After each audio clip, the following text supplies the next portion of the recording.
प्रिय विद्यार्थियों, आज हम जानेंगे traditional control techniques, break even point analysis, सम विच्छेद बिंदु विश्लेषण। जैसा कि इस एग्जाम्पल में बताया गया है कि अगर हम ये मान लेते हैं कि हम जो प्रोडक्शन कर रहे हैं उसमें हमारी प्रोडक्शन कॉस्ट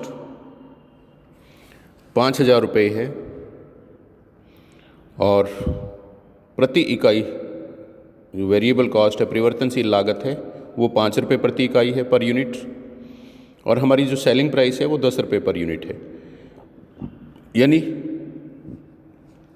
एक यूनिट पर हमें 5 रुपये बचते हैं वेरिएबल कॉस्ट लेस करने के बाद, जिसको कंट्रीब्यूशन कहा जाता है, कंट्रीब्यूशन टुवर्ड्स फिक्स्ड कॉस्ट। तो हर यूनिट के पीछे हमें 5 रुपये फिक्स्ड कॉस्ट को पूरा करने के लिए बचते हैं। तो अगर हम जो 5,000 फिक्स्ड कॉस्ट है उसको कंट्रीब्यूशन से डिवाइड कर देते हैं, यानी 5 से डिवाइड कर देते हैं, तो 1000 यूनिट पर हमारा ब्रेक इवन पॉइंट होगा, यानी no profit no loss point.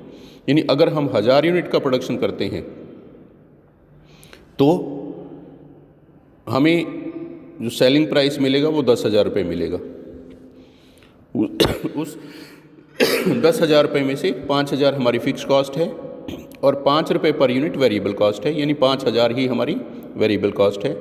तो ना प्रॉफिट होगा और ना ही लॉस होगा।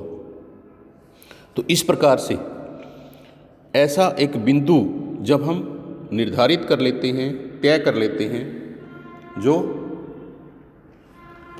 हमें no profit no loss point के बारे में बताता है कि कितनी सेल होने पर हमें ना प्रॉफिट होगा और ना ही लॉस होगा, ऐसे बिंदु को हम बोलते हैं सम विच्छेद बिंदु, यानी ब्रेक इवन पॉइंट। यह बिंदु निर्धारित करने का एक बहुत बड़ा फ़ायदा ये होता है कि हम इस मात्रा से कम उत्पादन नहीं आने देते, कम सेल नहीं होने देते। इससे ज़्यादा सेल हम हमेशा प्रयास करते हैं ताकि हम लॉस में ना जाएं। और इससे ऊपर जितना हमारी सेल होती रहेगी, मान लो 100 यूनिट ज़्यादा बिक जाते हैं, 1000 यूनिट से 1100 यूनिट हमारी सेल हो जाती है, तो हमें 5 रुपये पर यूनिट जो कंट्रीब्यूशन है वो प्रॉफिट के रूप में मिलना शुरू हो जाएगा, यानी 500 रुपये हमारा प्रॉफिट हो जाएगा। अगर सेल हमारी 1000 यूनिट ज़्यादा हो जाती है तो हमें 5,000 रुपये प्रॉफिट शुरू हो जाएगा।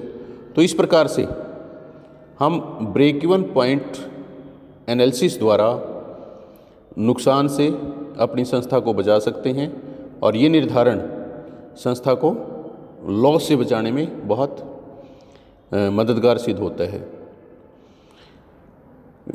सम विच्छेद बिंदु द्वारा हम नियंत्रण किस तरह से कर सकते हैं, यह जानने के लिए हमें